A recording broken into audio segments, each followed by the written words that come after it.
On the 8th this month, the Deputy Speaker of Parliament, Oulanyah, stunned the opposition members by extolling President Yoweri Museveni at the National Prayer Breakfast in Kampala. People talk of term limits, term limits, term limits. It is a possible debate now. I wonder whether it is a necessary debate. Oulanyah's remarks did not go down well with some Ugandans who accused him of bringing his position in Parliament into disrepute. Now the opposition members want Oulanyah to keep out of the debate on constitutional and electoral reforms once they are tabled in Parliament. Surely it's a question of examining his conscience. He has the right, as Honorable Jacob Oulanyah, to express himself. He has no right, as Deputy Speaker of that House, to make such a comment, which is grossly and overtly partisan. And I think it may compromise his standing. I've had a hand in trying to mentor Jacob Oulanyah.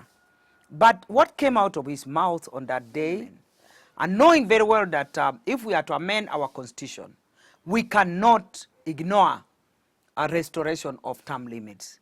And for him to come with that statement actually means that for him, he has already taken a position. But Oulanyah has hit back at his critics. You see, a speaker is not like a judge. A judge cannot say some of those things because the final decider is the judge. The judge takes the final decision. But a speaker does not. A speaker processes debate. The final decision is taken by the members. Jacob Oulanyah, he chaired the Parliamentary Legal Committee in 2005 that recommended the lifting of the presidential term limits. You. No, how many times have you put on me that I am the one who lifted the presidential term limit? You are the one who keep putting it on me. I chaired the legal committee that was responsible for processing that debate. We have a say that so the eyes of the sheep is on you who is slaughtering, and yet you are not the one who ordered for his slaughter.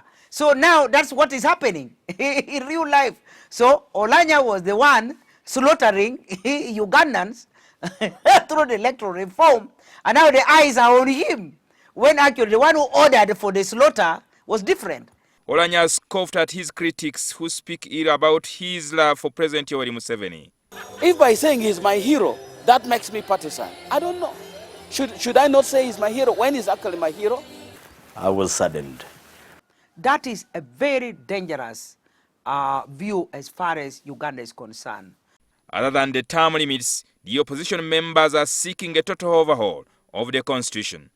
Limiting the powers of the presidency, especially in making appointments. We need to talk about the composition of the electoral commissioners.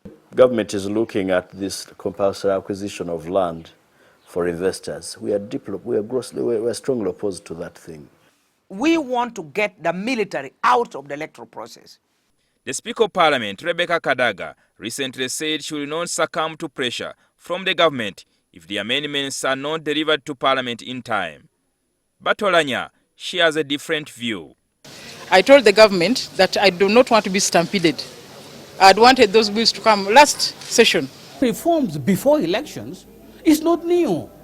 I don't know why people want to make it look new now. It has always been the practice. That people even do campaigns about it and things like this. That it means the two of them are not speaking from the same page. Jingo Francis, NTV Weekend Edition.